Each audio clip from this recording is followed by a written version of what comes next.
What's going on, everybody? Ian Walsh, Hard Money Bankers, joined with my partner Ryan Walsh, Hard Money Bankers. We've been tracking the markets every day, and we are actually private real estate lenders, and we are not, Wall Street traders by trade, I guess. Well, kind of by trade by now, but nonetheless, the reason we're on here is because markets track so closely together in terms of stock markets and real estate markets, and it's important to keep track of both of them. They're not separate entities at this point in terms of the beast that moves among us. So we learned that in 2008, stock market crashed, the real estate market crashed. We learned that in COVID, stock market crashed, and then real estate froze up. So it's happening again. We're documenting it. I'd say at this point we have pretty accurately gone about day by day over the past 3 weeks to first we flagged it. Second, we started to call it day by day as to what's happening. I'd say with a pretty high degree of accuracy here. What do you think, Rye? Yeah, I think we're going to be on the Kramer show soon. Yeah, Kramer's got nothing on us because we are calling it day by day as to what's happening, why it's happening. We talked, so I updated our charts. So for those that are just tuning in, this is the Dow Daily, so the Dow Industrial Daily. We've been calling this triangle the Bermuda Triangle for chartists. It's just a very obvious flag play. We actually started tracking this thing all the way back here when it broke a major trend line on this huge day, and this is when we kind of really started looking at this saying, well, something's up in the markets. And then the Evergrande news came in down here. And for those that don't know Evergrande, go ahead and Google that one. It's kind of a big deal.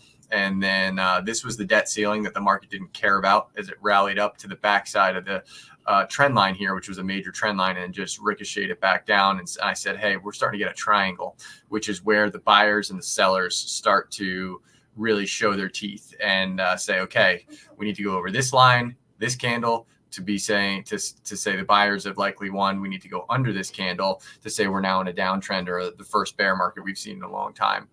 We believe sitting here that the background of this whole thing from the chartist perspective, which is what I've been doing since 2002, is purely based on the charts. But the fundamentals behind the actual chart right now are very heavy. They are not screaming to us, hey, this is a head fake. Don't worry, we'll recover, buy the dip. This doesn't scream buy the dip to me. This screams cover your positions and reverse this thing. So, as I say that, forgot to add this note. I was about to say, where's the line that says non-investment advice? Okay, let's do that. Okay. Don't take anything I say seriously. None of this matters. I'm an idiot. So right now we're just tracking it day by day. I have a pretty good sense of the markets only because I've clocked over 10,000 hours watching these things go up and down every day for 20 years. It gives me a good pulse on what's happening and where they're trying to be. So what we kind of talked about, we've been looking at, if you go back to the videos earlier, right? Remember how we talked about the triangle being made. And then I talked about what you typically see coming out of a triangle is a head fake. And a head fake is like basically saying, okay, we're going up, here we go. And then they get smashed by a wall. So the buyers got head faked here. And I said, it's pretty common to see a head fake before you see a drop. And that was back here before this ever happened. So somewhere back in here, I said, triangle. I said, it's going to be common to see a head fake. And then bang, we get right before the holiday, we get a gap up. And then this looked like, at one point in the day, this was a full big green bar, right? It looked like it was going to take out the major buyer bar here, and it didn't. And then it tailed back down right onto the line. Then we had the holiday yesterday, which this candle actually doesn't, I don't know why the rest of this candle isn't showing, but ended up just putting a little doji in. And then we have, this was yesterday's candle. So this was Friday's candle, didn't do anything. And then yesterday's candle, which takes us into the news, was this big red bar. Today's candle, right? Where are we right now? Are we heavy red right now? It's red. It's below yesterday's bottom. So, it's fighting, but we're still under. Still red. Still under. Yeah. So, Ian, just a quick suggestion, maybe for the next time we do this chart, if we can it's hard to see what you're talking about. So these are days. These are all day bars that we're looking at. So just I don't know, maybe a date in there somewhere at some point. Maybe not today, but I don't. Hey, I don't know who you are, but welcome to the show and welcome to posting your name. I actually thought my low doji. I couldn't. I think it's your name though. So sorry if I butchered that one, but welcome to the show. So yeah, so these are the Dow. This is the Dow daily. Each bar is a daily. I just jumped right in and started talking about it. So as Ryan said, that was a good explanation. Right now, I think the triangle is being tested that we were talking about, which means the next line down has to be, this is, the seller's line, or the buyer's line. They're going to try to hold this line, but they might hold it. They might hold it down here one more time. But as you can see at my really sweet candles that I drew in, these are the made candles that I think in the next 7 to 10 days, you're going to see this squeeze down, and somewhere in the next 7 to 10 trading days. So not actual, but 7 to 10 trading days, you'll see this triangle has to burst. And from there, everything leans to a bear flag that goes down. And that takes us to the fundamentals as to where we are right now.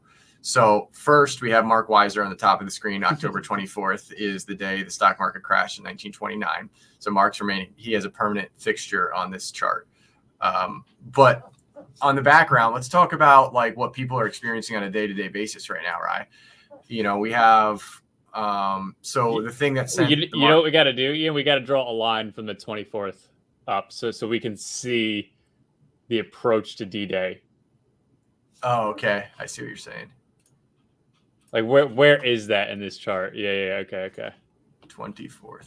Which is crazy because what you're about to dive into, basically what we're saying is if you take out all the context, we're saying that this is showing a pressure point. This triangle is going to come to a pressure point. It's either going to go up or down, right?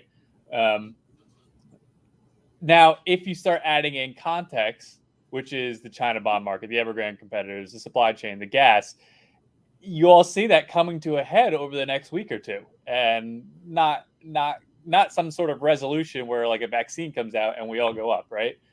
It's all looking like it's going to be a resolution, and oh shit, it comes to the realization from everyone.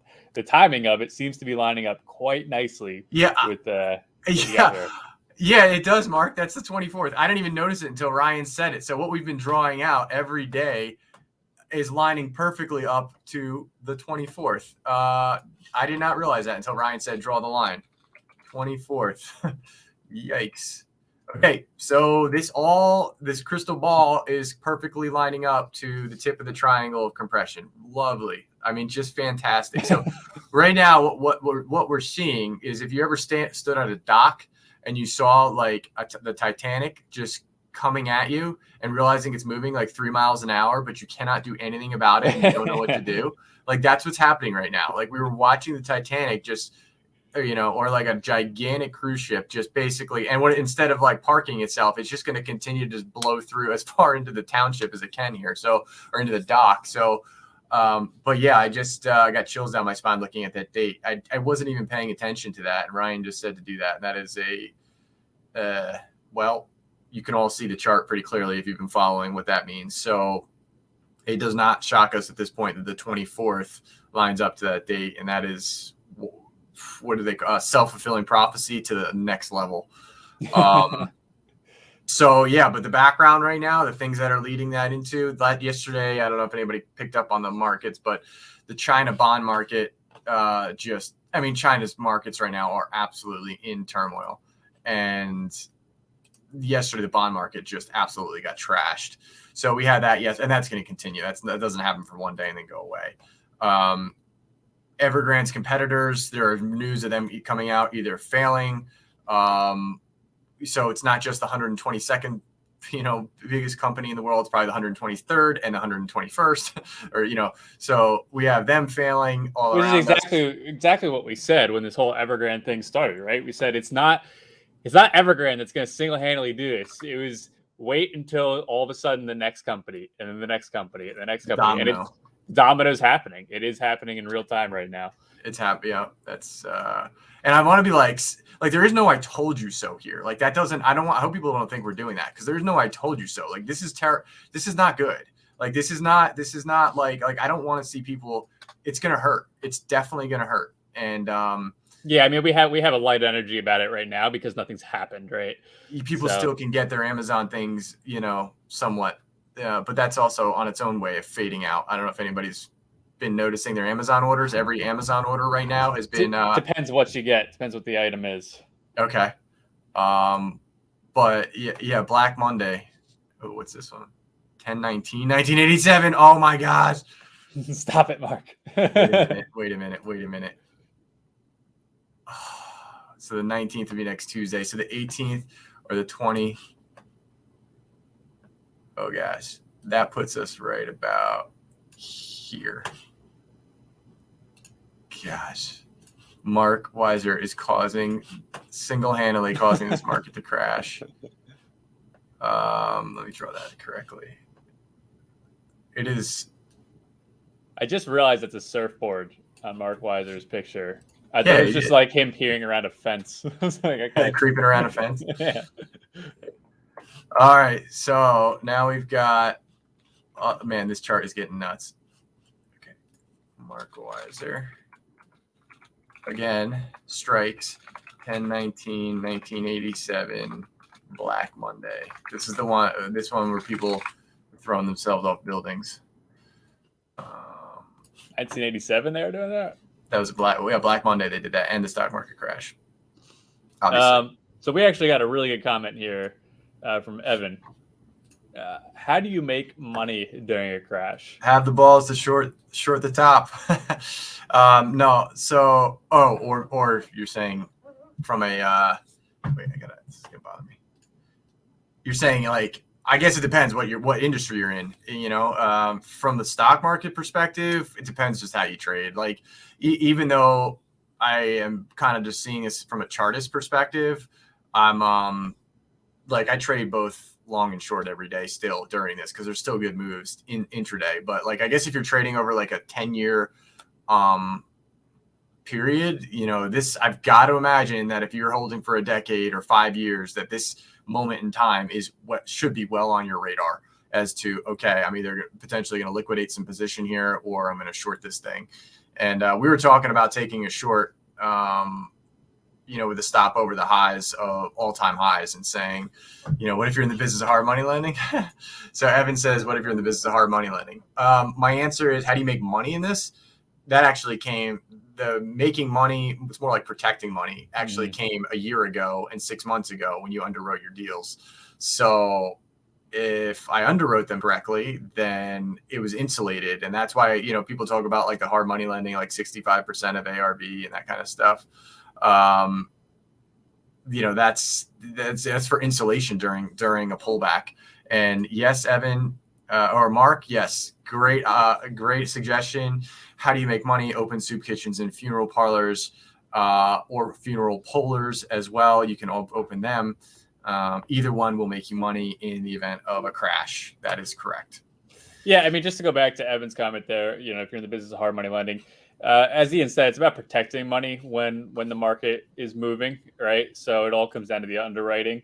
And then that's when you start seeing interest rates go up or points go up because the risk is higher. So you gotta manage, making profits and whatnot. So the back after 2008, rates were like 16-6, 17-7 standard, right? And that's not because of the greed of the lenders. It's because of the risk that they're taking on, and that, hey, we have to make money here to operate as a business. These 7% and 0 points, that's not protecting money, right? Like those companies, as soon as the market turns or anything, they're gonna hurt. Yeah, banks spooked. They shut their doors. I mean, banks are about to get super spooked by the idea right now that their suppliers that they've all lent money to, like all these banks, the banks that lend to private investment lending and stuff like that, like they're also have money tied up with these suppliers and Evergrande and all that kind of stuff. Like that's just one asset class being lending. Like they have multiple asset classes, so they're gonna just trim the fat, tighten the reins, and pull in pretty hard on probably everything as this happens. So yeah, I mean, right now, like the general public, I think Ryan said it best about a week ago when he said that this is kind of like COVID, where we heard the rumblings of this thing coming over from China, and like everybody kind of remembers when you're like, oh yeah, like a couple people have this COVID thing, right? You remember like when like you were like, oh, it looks like it reached a state and then it reached another state, but it really hadn't reached you yet. In Italy, right? It was near the end of February. Yeah. You know, it was getting covered. You know, some people were saying it's very serious. Some people were saying, nah, it's all made up, right? Yeah. And then people in America started getting it, you know, but it was about a month-long process before any sort of like reality hit in, I guess, right? Even though the money had already moved. Yeah, right. So we saw it in the money, but so the money had moved, and then the trickling out took that long, and we're seeing that happen now.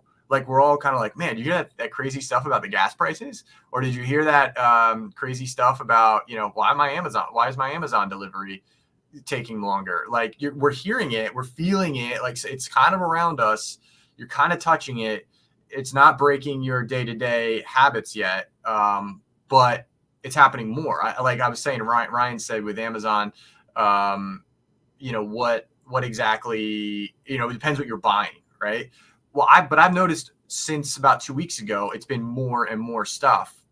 Like first it was one thing, then it was three things, and it's five things. And Ryan, you know, notices the gases and the gas issue on the turnpike where there was no gas. And then there was everybody sees the gas headlines. Everybody hears about Europe right now. Right now, Europe is like the Italy version of it, right? Where and then you're hearing, you know, if you see across the top here, energy. So this is from an article on Zero Hedge. Energy is so hard to come by right now that some provinces in China are rationing electricity. Europeans are paying sky-high prices for liquefied natural gas. Power plants in India are on the verge of running out of coal.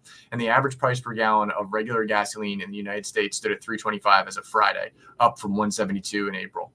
I mean, it's doing the COVID thing. It's spreading, right? It's spreading. And when it's going to really hit home is when they go, hey, Detroit just ran out of gas. Hey, Atlanta just ran out of gas. Hey, it costs $10,000 to heat your house this winter.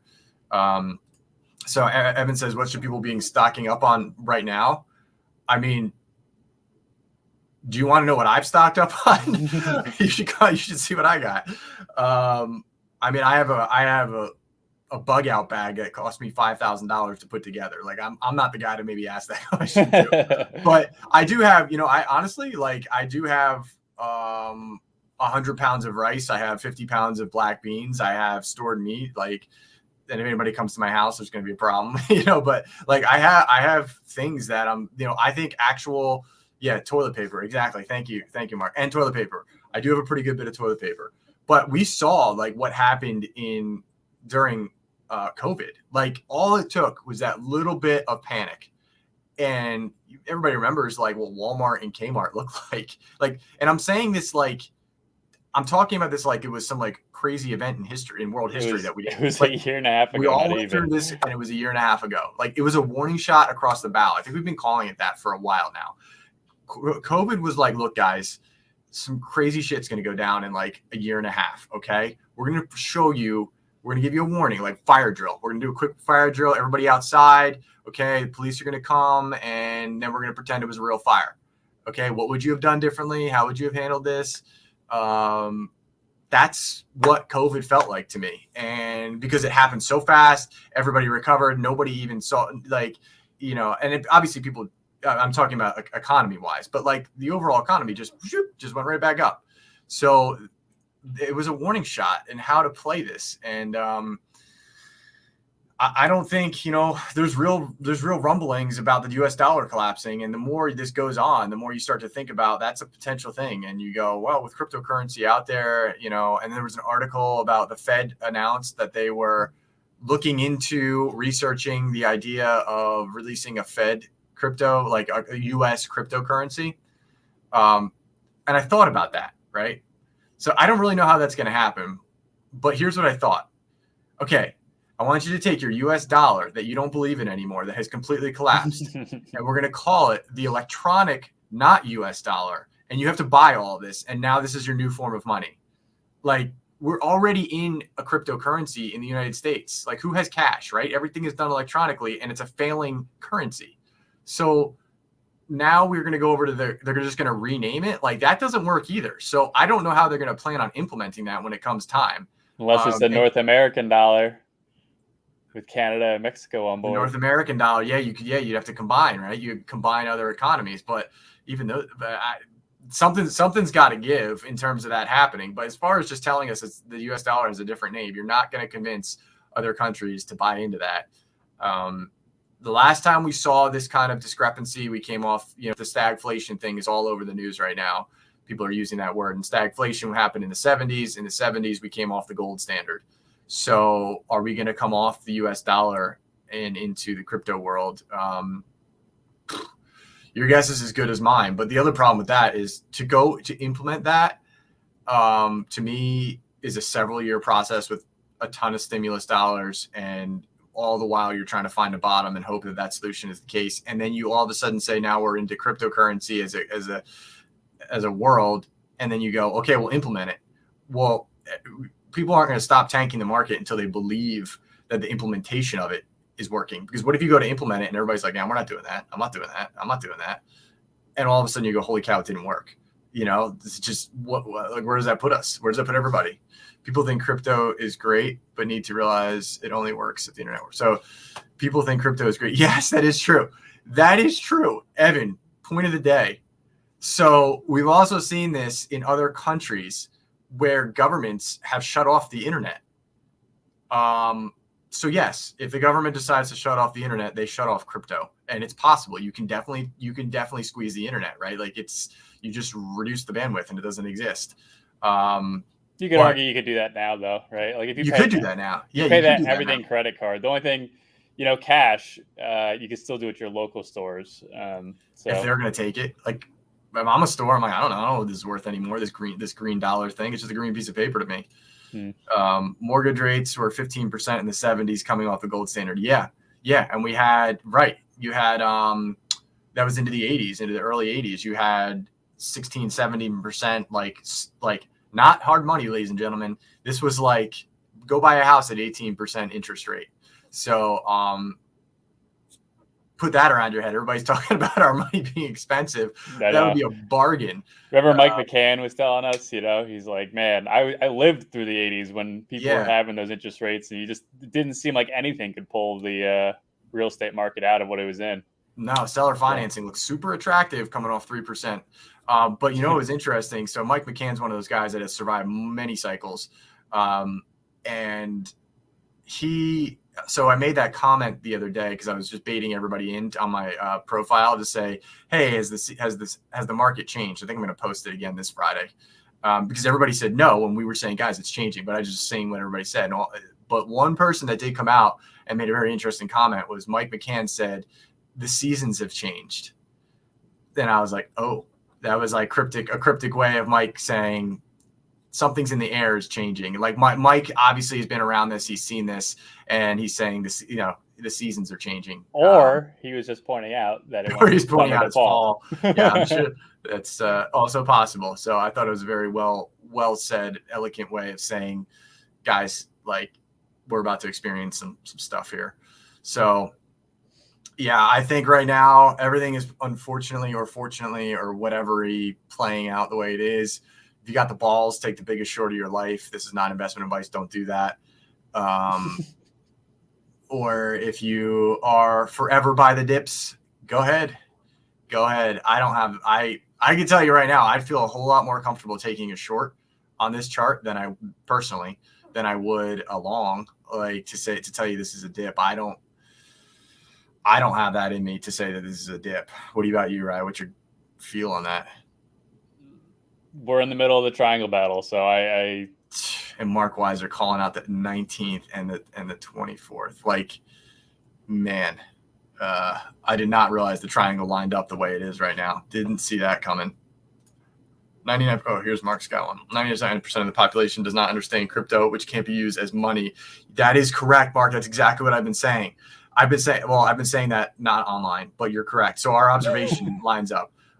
So my thought is like, if you tell somebody right now to go buy crypto, if you're like 40 and under, you can figure it out, right?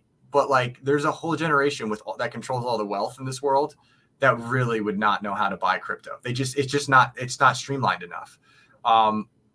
Like I had to you got to figure out what a wallet is and how to transfer a wallet, and like realize that if you send the money to this address, it's gone. Like there's no credit card company to get it back for you. It's gone, right? So you're like, what is this? Then it's trading up and down. So yeah, it is not user friendly right now. As common as it is, it's not user friendly enough for the world to transfer to it. What would happen, which would have to happen, is basically that was the infrastructure I was saying earlier, was like, if this thing is tanking and they have to put the infrastructure in to declare the new cryptocurrency of the world, the infrastructure they have to put in place is going to have to be done through the banks, which the banks are going to get their second awesome stimulus package since 2008, right? It would just be another stimulus package to the banks to then set up the infrastructure for cryptocurrency to work, because you still, like, in order for the whole world to agree to it, they have to be able to just log online, log onto their bank account, and realize, basically insert the word US dollar for whatever the new cryptocurrency is. And the back end technology that has to make that work has to be seamless in order to do that, right? It can't operate the way it's operating now in order for that to be in play. It just, people won't use it. They won't know how to use it. They did it with euros 20 years ago. Similar, because they said to the UK citizens in euro, like, give us your money and we'll transfer it over to the euro. So it is similar, but not quite as, like right now, at least Bitcoin's too complicated. But I think what maybe Evan's saying is, if they make it as simple as what you were just saying, Ian, as transparent as going over to the euro, it's essentially the same thing. And that's how you could get people on crypto, but it's not there yet. Yeah, they'd have to be able to pull that off, but also convince people confidence-wise, because they did it with euros, but the euro isn't the US dollar, and the US dollar just comes with so much weight in the world markets. It is the foundational object of, I would debatably say, like, all markets, right? It's like the currency. So euros were a big currency, and obviously you trade the euro, but it's against the US dollar. It's how you trade it, right? In that most heavily traded one is the euro against the US dollar. So to do it with the US dollar, to me, seems like an unbelievable overhaul undertaking, but it can be done. Of course, anything can be done, but the whole process of that happening while the market is just, so it's, to me, it's like, okay, that would be like a rally in the market after it's been crashing for 20-30%. And then they would announce, this is our solution. The market would breathe. But then they'd be like, well, it looks like it's going to take 1.5 to 2 years to get there. And then the market just keeps going until you get to the point of implementation. And then you try it. Next thing you know, you're down like 70-80% in the market. You're going, I'm never buying another stock. My 401k is gone. All your parents have moved in with you because they've lost their retirement packages. All the wealth has been transferred. It was the biggest crash ever. And then you come back and watch this video and go, we should have listened to Ian's video 2 years ago. No, let's do it. It's not investment advice. Because it's not investment advice. Because that would have made, because listening to this video would have done. So that's the other thing I see. Like, I'm just having this video, and I'm like, okay, there's the slow moving, ship that's about to hit us all. There's nothing I can do about it. There's nothing you could do about it. Like, you just have to sit there and take it, right? There's no, like, what's gonna happen, right? Like, what can we do, like, as people? Like, what will happen during a crash? And this will be during the crash. Not now, because now is the time when it should be happening, but where none of us are going to do it. During the crash, there'll be enough pain and suffering. People will take stances, because they're going to be, enough people will be freaking out that they're using their space heaters with their children at Christmas in, middle white class America. It just, when you start hitting home to everybody watching Fox News, right, or watching CNN, when you start hitting them, then it's like, unfortunately, this day and age, that's what it takes to move the world. Because I was just talking the other day, I think, or maybe we said it on the show, or maybe I didn't, but like, everybody talks about the statistics of, COVID, and they're terrible. It's terrible. Like 700,000 people related to COVID deaths. There's like 2 million people a year that die of malaria in Africa. Why aren't we, like, why is that not changing the world? Right? It's just because of who it happens to, who controls the wealth. When you affect the people that control the majority of the wealth, when they're affected in their livelihoods and their common, day to day, then unfortunately that is what it takes to many times change things, unless you've got the masses to alter that. But you're not going to see that kind of action until everybody feels enough pain on the way down in this market, in my opinion. Cool. More doom and gloom. Yeah, you know what though? In the past, when I've had these moments come up in charts, and I was usually right that something was coming, but it wasn't like this vocal. It wasn't like I'm adamant right now. I'm very adamant about what's happening. I know you said we have to do a daily show right now because this is the most. The signs are all there, and on top of the chart, I think it's just the news that is just coming together. That's like reinforcing what you're seeing basically, and then every day that triangle's still in play is like more and more Tension. Tension. Yeah. And then we have Marc Wiser just coming in straight up, just bulldozing, all these things lining up. Like next thing, I think Mark's part of the Illuminati. He's probably Illuminati. just dropping these dates straight up on us here. Oh, we got we got a good one here. All right. Economy is dreadful. The political climate. So William Bardis. Economy is dreadful. Political climate is totalitarian. Interest rates for mortgages are lower than I can ever remember. And I'm a baby boomer. Prices are escalating almost daily. Overpriced homes and real estate are unrealistic for the value. We, the current administration, has chosen their enemies as its allies, taken over education, lifted restrictions on our borders, and frankly, could care less of the voices of the legal citizens of the United States of America. I doubt anyone will see. Let me just. I doubt anyone will see. We will see. We're all going to see pretty soon. It's going to take its one way or the other. Yeah. Yeah, it's going to happen. It's going to happen. But I agree. Like there's nothing out here in this move, in this chart that says to me, as we said earlier, that this thing is a dip. This doesn't say dip to me. Dips are exciting. And you look back and go, oh, who bought, you go to all-time highs. So everybody, when they buy Bitcoin, and then they buy it, it goes to all-time highs, and they tell everybody they should have bought it. And then it goes back down, they lose all their money, and they sweat, and then it goes back up, and then they come back out. So that's not this. This is a different scenario. This is real fundamental stuff behind the scenes causing this. Marc Wiser, I know nothing. Oh, man. Or knows everything. Or do you? Yeah, I mean, I'd say people, whether it's crypto or even COVID at this point are just used to the market going down, up. Yeah, right? I'm telling you, what's coming is going to wipe the whole headline of COVID off the map. I feel like what's going on right now is just like the last ditch effort to snag freedoms, right? Like you have like the everybody saw the airlines. Everybody's heard about the airlines at this point? You have Southwest, and then other airlines. There's rumblings of other airlines right now. This coming out too. So like they're just like, I'm not. You can't force me. You can't mandate this against me. I'm not working. Well, they cancel like 2,000. So I think what we're seeing is like the hardest push that to take our freedoms is right now in front of us, because whoever's doing that also knows within like a month, they're just going to see how far they can get, because nobody's going to even remember it in a month after what's coming. Seriously, they're just going to, because you're going to look back and go, man, remember that whole COVID thing? Remember that?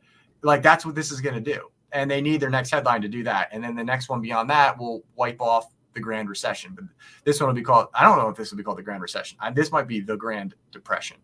As long as Grand is in there, I'd say we coined it. Yeah, we definitely coined it. And I'm suing everyone. It's just everyone's getting sued that tries to use that.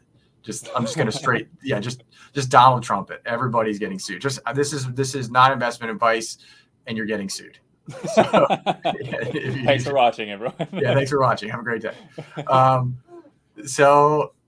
think every day for the next 7 to 10 days, and then we're gonna know that the market has crashed when the viewers go up to like 1,000 on the top of the screen, and we're just like, what is happening? I'm not even gonna have to look at the charts. I'm gonna be like, the market's crashing, everybody's tuning into the show, what's going on?